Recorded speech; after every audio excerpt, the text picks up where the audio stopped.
It's time for the last rule, the rule against misjoinder of offenders. This rule is also a charge sheet based rule, meaning that all offenders should be charged separately in their individual charge sheets. However, there are exceptions to this given by ACTA. First exception, persons accused of jointly committing the same offense in the course of the same transaction. This is provided by section 208A of ACTA. This one's easy. If they committed the crime jointly, they shall be charged jointly. If two guys rob a bank together, then they will be in the same charge sheet. In fact, they will be in the same count in that instance. The second exception, persons accused of committing different offenses in the course of the same transaction. This is provided by section 208D of ACTA. So basically, if they committed different offenses but during the course of the same transaction, then they will be in the same charge sheet, different counts. So let's say, for example, there was a bank robbery and the people are caught. But before that bank robbery happened, there was criminal conspiracy and obtaining of legal firearms. One of the people went and bought the firearms from somebody, meaning that there's another party who actually sold the firearms to him, which is an offense in its own right. Now, if the bank robbers are arrested and the person who sold the firearms to them is implicated, he is part of the same transaction. They'll all be in the same charge sheet, but he'll be in a different count.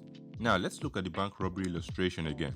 There's a conspiracy to rob a bank, and they send one of their guys to buy the weapons. But then on his way back to the other guys, he makes a detour without the other robbers knowing and sets his girlfriend's house on fire because she broke up with him. Then afterwards, he came back and acted like nothing else happened. And then they went on to rob the bank. What would then happen is that if everyone is caught, all the armed robbers will be put in the same charge sheet for that particular transaction, which is the armed robbery. But when it comes to the arson, that is the guy who burnt the girlfriend's house without the knowledge of the other people, that offense of arson cannot be put in the same charge sheet as the offense of armed robbery. It needs its own distinct separate charge sheet. What this also means is that the guy who committed the arson cannot be put in the same charge sheet with the armed robbers for that particular crime of arson. And this is because it's a different transaction from the armed robbery, even though both events happened around the same time period. Now, to appreciate this better, it's good to look at what constitutes course of the same transaction.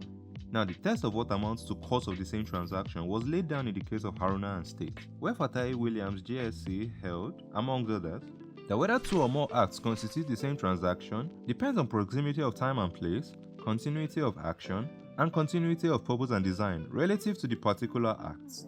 Thus, in order to constitute one transaction, all the acts from the very beginning should be either in contemplation or should form the component parts of a whole. Now, if you look at the example I gave above, there was no common intention of the parties that arson be committed. So there was no agreement between all parties that he would actually stop by to burn his girlfriend's house. That action was committed independently by him, so it can't form part of the same transaction of the armed robbery. Now, for the armed robbery itself, because all parties had conspired, they had a common intention to rob the bank. This is why it falls within the exception to the rule against misjoinder of offenders.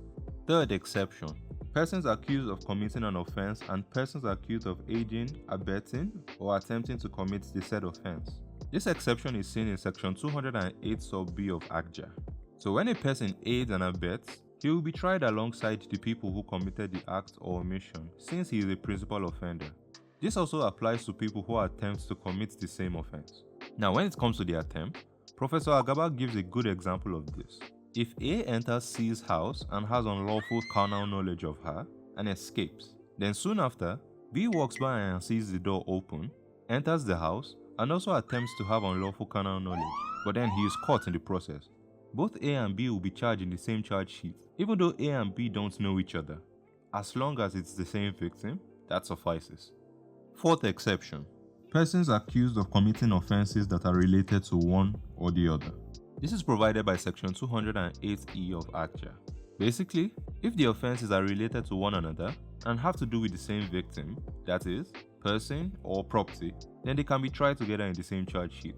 So if one person, for instance, steals and the other person receives stolen property, knowing that the property was stolen, they can be tried together in the same charge sheet but different counts. Now, for this to work, the two offenses have to relate to the same transaction, meaning that if the offenses are not related to one another or have to do with different transactions or different victims, then the offenders will be likely tried in two separate charge sheets. The fifth exception, which is found in section 208F of ACJA, is basically saying that when offenses are committed during a fight or a series of fights, Those offenses can be tried together in one charge sheet, but different counts. The only practical example I can give is maybe when a fight breaks out, and during the fight, one person uses the opportunity to pickpocket other people, another person uses the opportunity to commit vandalism, throw out all the ruckus, things like that. All those people who committed the offenses during the fight will be charged together in the same charge sheet, different counts. And that is all for the rules of drafting charges. You see how easy they are? Thank you very much for watching my video. If you like what you just watched now, please like, subscribe, and share with your friends. Also, please feel free to hit the notification bell so that you get updates when my videos come out. Engaging with the content actually helps the algorithm see my videos, so I get to share it with more people.